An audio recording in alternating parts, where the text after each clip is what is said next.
Social media अंतर्निहित रूप से एक स्वार्थपरायण माध्यम है। हर नया परिवर्तन अपनी परिधि में असीम संभावनाओं को समेटे होता है, तो साथ ही उसके साथ अनिवार्य रूप से कुछ चिंताएं भी जुड़ी होती हैं। सोशल मीडिया भी इसका अपवाद नहीं है। इस नए परिवर्तन में कुछ लोग असीम संभावनाएं देख रहे हैं, तो कुछ के लिए यह स्वार्थपूर्ति का माध्यम भर है। सोशल मीडिया एक रोचक शब्द युग्म है, एक ऐसा मीडिया जो न सिर्फ समाज के होने का दावा करता है, बल्कि प्रत्यक्षतः प्रत्येक व्यक्ति को अपनी अभिव्यक्ति सार्वजनिक करने का अवसर उपलब्ध कराता है।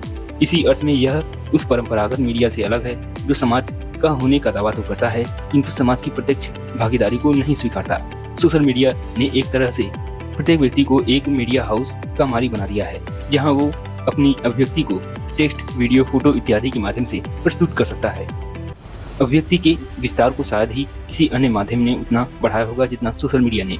हालांकि ऊपरी तौर पर सोशल मीडिया जितना खुला और सोशल दिखता है, अपनी आंतरिक संरचना में वो उतना ही बंद और स्वार्थपरायण है। सबसे पहली बात तो यह कि सोशल मीडिया का होने का सही अर्थ क्या है, जिस आधार पर हम यह तय कर सकें कि फेसबुक, ट्विटर, यूट्यूब इत्यादि जैसे प्लेटफॉर्म सोशल हैं या नहीं। अगर सोशल होने का अर्थ परस्पर संवाद स्थापित करने तक सीमित कर दें तथा सामूहिक होने मात्र को सोशल मान लें, तो निश्चित रूप से ये प्लेटफॉर्म सोशल हैं।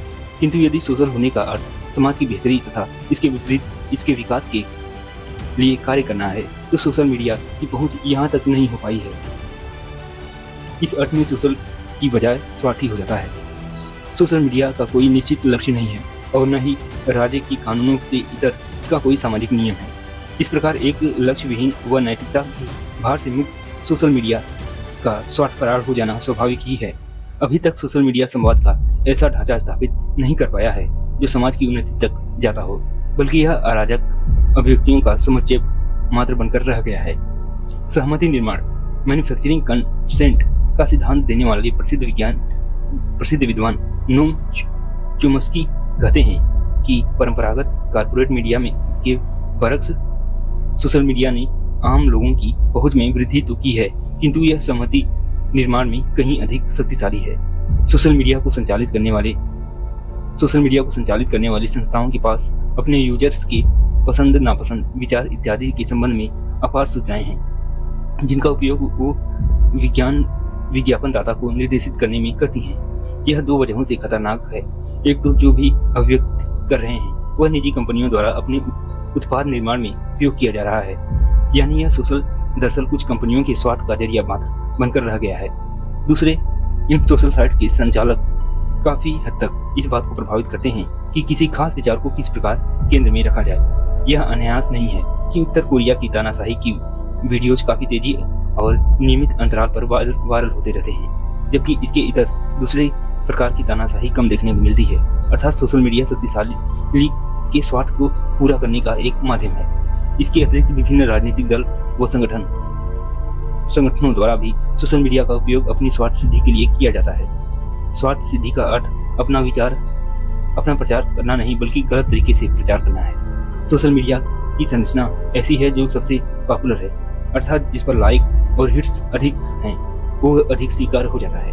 कुछ ही ऐसे जागरूक यूजर्स हैं जो ऐसी पॉपुलर खबरों की प्रासंगिकता जांचते हैं, जबकि अधिकांश लोग झूठी व भ्रामक खबरों को ही स्वीकार कर लेते हैं। ऐतिहासिक तथ्यों तथा किसी ऐतिहासिक अभिव्यक्ति के बारे में झूठी सूचनाओं से सोशल मीडिया भरा पड़ा है।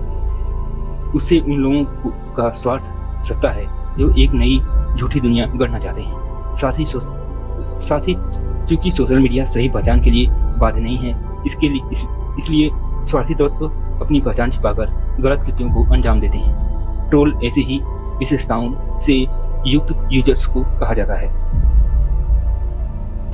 सांप्रदायिक तनाव फैलाना हो या किसी की सोशल लिंचिंग करनी हो, ये ट्रोल तुरंत इसी अंजाम तक पहुंचाते हैं। इसके अलावा अगर वास्तविक यूजर्स की भी बात करें तो भी अगर अपवाद छोड़ दें तो उनकी अभिव्यक्ति किसी बड़े बदलाव या उद्देश्य से संचालित न होकर तत्कालिक घटनाओं पर प्रतिक्रिया मात्र होती है। सबसे बढ़कर सोशल मीडिया व्यक्तिगत महिमा मंडन का एक माध्यम बन गया है। उपयुक्त बातों से ऐसा प्रतीत होता है कि सोशल मीडिया वस्तुतः एक स्वार्थपरायण माध्यम है, किंतु इसके दूसरे पक्ष पर दृष्टिपात किए बिना इस निष्कर्ष तक पहुंचना एक जल्दबाजी भर ही होगी। सोशल मीडिया अपेक्षाकृत एक नया माध्यम है, इसलिए यह बहुत स्वाभाविक है कि इसके उद्देश्य और कार्यप्रणाली को लेकर बहुत स्पष्टता न हो। समय के साथ यह स्पष्ट हो जाएगा। संकीर्ण अर्थों में देखने पर सोशल मीडिया स्वार्थपरायण लग सकता है, किंतु इसकी सबसे बड़ी उपलब्धि यह है कि इसने अभिजात्य मानी जाने वाली सार्वजनिक अभिव्यक्ति का प्रसार आम जन तक कर दिया। पहले जहां कुछ लोगों को ही प्रकाशन की सुविधा प्राप्त थी, अब यह लगभग सब तक हो गया। यह बात ठीक है कि अभिव्यक्ति के अधिक में इसकी प्रामाणिकता संदिग्ध हो रही है, किंतु इससे बड़ी बात यह है कि विभिन्न प्रकार के विचार सामने आ रहे हैं। समय के साथ स्वतः ही इसकी प्रामाणिकता भी बढ़ेगी, और ऐसा भी नहीं है कि सोशल मीडिया के इतर सभी अभिव्यक्तियां प्रामाणिक ही हैं। वस्तुतः विचारों को प्रकट करने की सुविधा बुनियादी है जो कि सोशल मीडिया प्रदान करता है। प्रामाणिकता का अभाव इससे जुड़ी एक समस्या है जिसे दूर किया जा सकता है। सोशल मीडिया जमीनी वास्तविकता की प्रकटीकरण का एक सशक्त माध्यम बनकर उभरा है। परंपरागत मीडिया अक्सर या तो सत्ता की गलियारे में घूमता है या फिर माया नगरी में की चमक दमक में खोया रहता है। टीवी का कैमरा और अखबार की स्याही दूर दराज के गांवों और उपेक्षित पीड़ितों तक नहीं पहुंचते, जबकि सोशल मीडिया इस दूरी को पाटने की क्षमता रखता है। कहीं भी कोई भी घटना घटी हो, उसकी तुरंत सूचना सोशल मीडिया के माध्यम से मिल जाती है। इतना ही नहीं, यह अक्सर मदद जुटाने में भी सफल होता है। सोशल मीडिया इस अर्थ में भी सोशल है कि यह समाज के विविध स्वरों को बिना किसी भेदभाव के एक मंच उपलब्ध कराता है। अन्यथा भारतीय समाज की संरचना ऐसी है कि नीचे से ऊपर की आवाज जाती ही नहीं। अगर सोशल मीडिया न होता तो क्या यह इतना आसान होता कि स्त्रियां अपने खिलाफ हो रहे या हुए यौन शोषण के विरुद्ध अभियान चला पाती और मुख्य धारा की मीडिया इसे स्थान देता? क्या यह संभव था कि जाति दुराग्रह के विरुद्ध इतना निर्मल प्रहार किया जाता और बिना किसी सामाजिक बहिष्कार के भय के लोग अपनी बात कह पाते? क्या यह इतना ही सहज होता कि कोई समलैंगिक व्यक्ति अपनी पहचान सार्वजनिक कर पाता? क्या मुख्य धारा की तेज बहाव से किनारे लग गए समूह को अपनी अभिव्यक्ति का अधिकार इतनी सुलभता से मिल पाता? इन सबका जवाब ना है। सोशल मीडिया ने हाशिए पर के लोगों को एक सहारा प्रदान किया है, और भले ही इसे अराजक अभिव्यक्ति कह दिया जाए, लेकिन वास्तविकता यह है कि इससे समाज कहीं अधिक समावेशी हो रहा है। सोशल मीडिया ने रचनात्मकता और पूंजी के गठजोड़ को तोड़ा और सबको अपनी कला के सार्वजनिक प्रदर्शन का अवसर प्रदान किया। आज ऐसे कितने ही यूट्यूबर्स हैं जो सिर्फ इसलिए सफल हो पाए क्योंकि उनके पास अपनी प्रतिभा को प्रगति देने के लिए फ्री प्लेटफॉर्म उपलब्ध था। यह बात फेसबुक और ट्विटर के बारे में भी कही जा सकती है। रचनात्मकता का इतना प्रसार व विविधीकरण सोशल मीडिया के बिना संभव न था। साथ ही सोशल साइट्स प्रतिरोध के सशक्त माध्यम के रूप में भी उभरे हैं। अरब स्प्रिंग जैसे आंदोलन तो उभरा ही सोशल साइट्स के माध्यम से। इसके अलावा ऑक्यूपाई मूवमेंट, LGBT प्रदर्शन, किसान आंदोलन इत्यादि में सोशल साइट्स ने जरूरी हस्तक्षेप किया।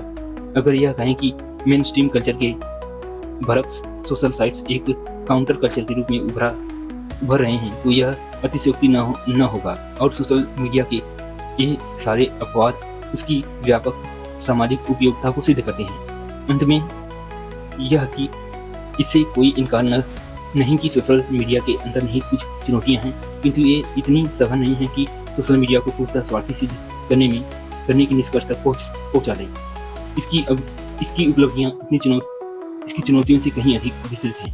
साथ ही जो चुनौतियां हैं उन पर उचित नियमन से काबू पाया जा सकता है। सबसे बढ़कर यह एक साधन है, और यह साधन का उपयोग करके अरब स्प्रिंग में लाया जा सकता है। यह एक टूल भी बन सकता है। स्वार्थपरायणता का अंतिम डोज साधन को नहीं दिया जा सकता। धन्यवाद।